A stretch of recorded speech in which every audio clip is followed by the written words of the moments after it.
اللہ تبارک و تعالی فرماتا ہے کہ میرے بندے کے اندر 3 ایسی خواہش ہے جو ہر بندے کے اندر پائی جاتی ہے، ہر ایک بندے کے اندر یہ خواہش پائی جاتی ہے۔ رب فرماتا ہے کہ سب سے پہلی خواہش میرے بندے کے اندر پائی جاتی ہے نام کا،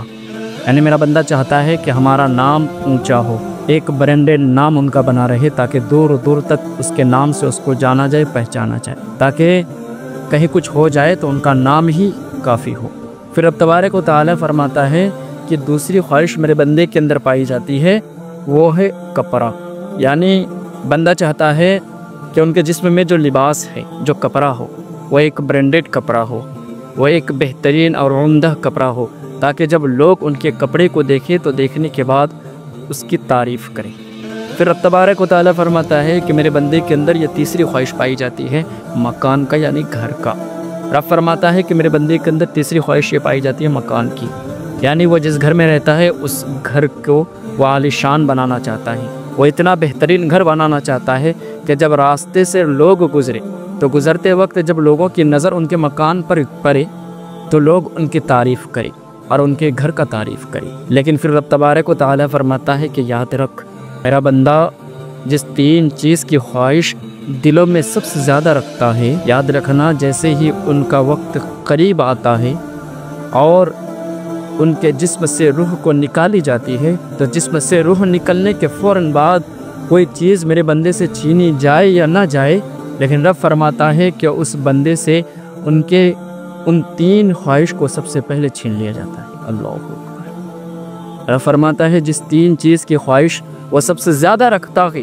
اسی 3 خواہش کو سب سے پہلے چھین لیا جاتا ہے جب موت آتی ہے تو۔ رب فرماتا ہے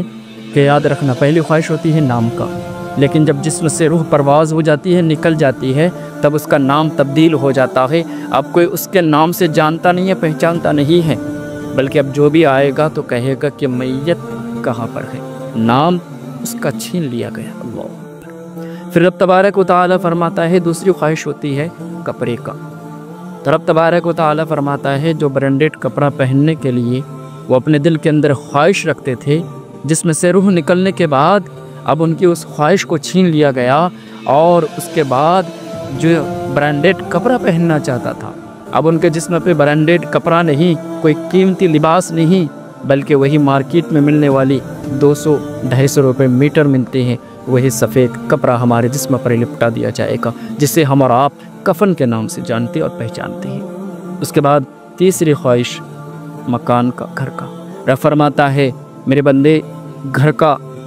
جو ہے تیسری خواہش رکھتا ہے، لیکن جسم سے روح نکلنے کے بعد ان کی اس خواہش کو چھین لیا جاتا ہے، اور اس گھر کا نام اب ان کا گھر نہیں بلکہ قبرستان ہوتا ہے، اس کا اصل ٹھکانہ قبرستان ہوتا ہے، اور اس کا گھر کا پتہ بھی اب قبرستان ہوتا ہے، اس لیے کہ اب لوگ آئیں گے تو اس کو اس گھر سے جانا نہیں جائے گا جس گھر کے لیے انہوں نے اتنی محنتیں کر کے، مشقت کر کے،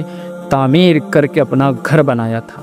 جسم سے روح نکلنے کے بعد ان کا گھر چھین کر کے ان کا اصل گھر قبرستان ہو جائے گا۔ اللہ اکبر۔ اور یہ ظاہر سی بات ہے کہ ہمارے اور آپ کے اندر یہی خواہش ہوتی ہے کہ ہمارا نام دور تک ہو، ہمیں لوگ ہمارے نام سے جانے پہچانے، ہمارے جسم میں جو لباس ہو وہ لباس قیمتی ہو،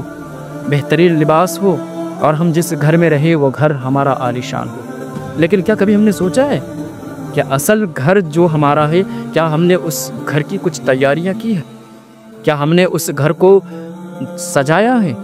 نہیں یار، ہم تو نمازوں سے دور ہیں، ہم رب تبارک و تعالیٰ کو راضی کرنے سے دور ہیں۔ اسی لیے اے مسلمانوں، وقت ہے اپنے رب کے قریب آ جاؤ، اب بھی وقت ہے، لوٹ اور اب کی بارگاہ میں، اور اپنے گناہوں کو یاد کر کے اس دنیاوی والی گھر کو تیار نہ کرو، بلکہ اس آخرت کے گھر کو تیار کرو۔ جس قبرستان میں تجھے زندگی گزارنی ہے اس قبرستان کے لیے تیاری کرو، اس قبر کے لیے جو اندھیری کوٹھلی ہے، جو اندھیرا گھر ہے ہمارا، اس گھر میں روشنی کے لیے وقت ہے کہ ابھی تیاری کر لو۔